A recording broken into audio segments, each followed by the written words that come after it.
Your brain is not your friend. It's designed to protect you, not push you forward.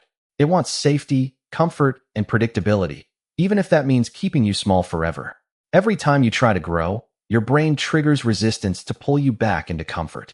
It whispers excuses that feel logical, but they are actually traps designed to keep you stuck.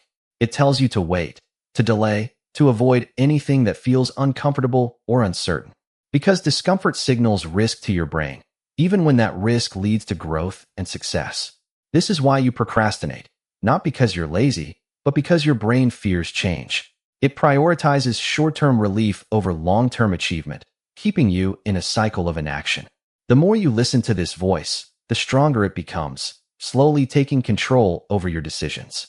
And eventually, you don't even realize you're obeying it, because it feels like your own thoughts. That's how people become stuck, not by choice, but by silent mental conditioning over time. They settle for comfort, while their potential slowly fades into frustration and regret. But once you understand this truth, everything changes, because now you see the enemy clearly. And when you see it clearly, you can finally begin to take back control of your mind. Most people spend their entire lives trying to avoid pain, thinking comfort is the ultimate reward. But the truth is, comfort is the trap that keeps you weak, average, and stuck in cycles. Pain is not something to escape. It is something to understand, control, and ultimately use. Because every level of growth you want is hidden behind something difficult, uncomfortable, and painful. The difference between successful people and everyone else is simple. They don't run from discomfort. They've trained themselves to associate pain with progress, not failure or danger. When your brain says, "I don't feel like doing this," that's not a stop signal. That is the exact moment where growth begins, where transformation actually takes place. You need to reprogram your response by flipping the meaning of pain completely. Instead of avoiding it, you start seeing it as a green signal pointing toward progress. Every time you feel resistance, that's your cue to act, not hesitate or step back. Because resistance is proof that you're stepping outside the limits your brain created for safety. The more you lean into discomfort, the faster your brain adapts and stops fighting you. What once felt painful begins to feel normal, and eventually, even satisfying and addictive.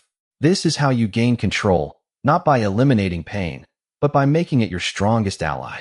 Most people don't fail because they lack motivation. They fail because they hesitate too long.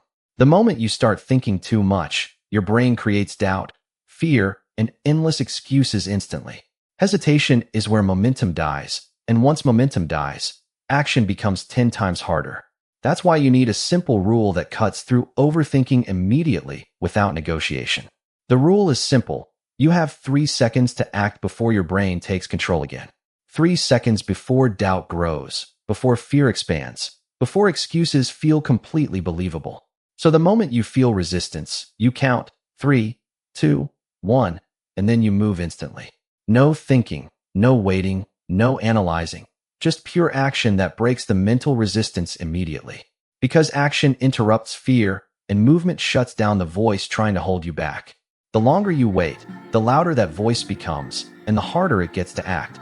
This is how you train your brain to follow your decisions instead of controlling your behavior. You build a habit of acting fast, even when you feel uncertain or uncomfortable inside. Then you combine this with a daily discomfort challenge that pushes your limits consistently. Something simple but difficult, repeated daily, so your brain learns that resistance doesn't matter anymore. Over time, hesitation disappears and action becomes automatic, fast, and completely natural to you. At this level, it's no longer about motivation. It's about who you believe you truly are. Because your actions will always align with your identity, not your temporary feelings or emotions. Most people say they want discipline, but they still see themselves as someone who avoids discomfort. And as long as that identity exists, their actions will always return to comfort and familiarity. Real change begins when you make a decision about who you are becoming from this moment forward. Not based on mood, not based on motivation, but based on a clear internal standard. You stop saying, "I'll try," and start saying, "This is who I am now." A person who does hard things, especially when they don't feel like doing them at all. Every time you follow through on something difficult, you reinforce this new identity deeper. And every time you avoid discomfort, you weaken it and return to your old patterns again. So the goal is not perfection. The goal is consistency in choosing the harder path daily. Because consistency is what builds identity, and identity is what shapes your entire future life. Eventually, something powerful happens. You stop relying on discipline completely and naturally act strong. Because your brain accepts the new identity and stops resisting the actions you once avoided. His is how you become unstoppable, not by forcing effort, but by becoming the person who thrives under pressure.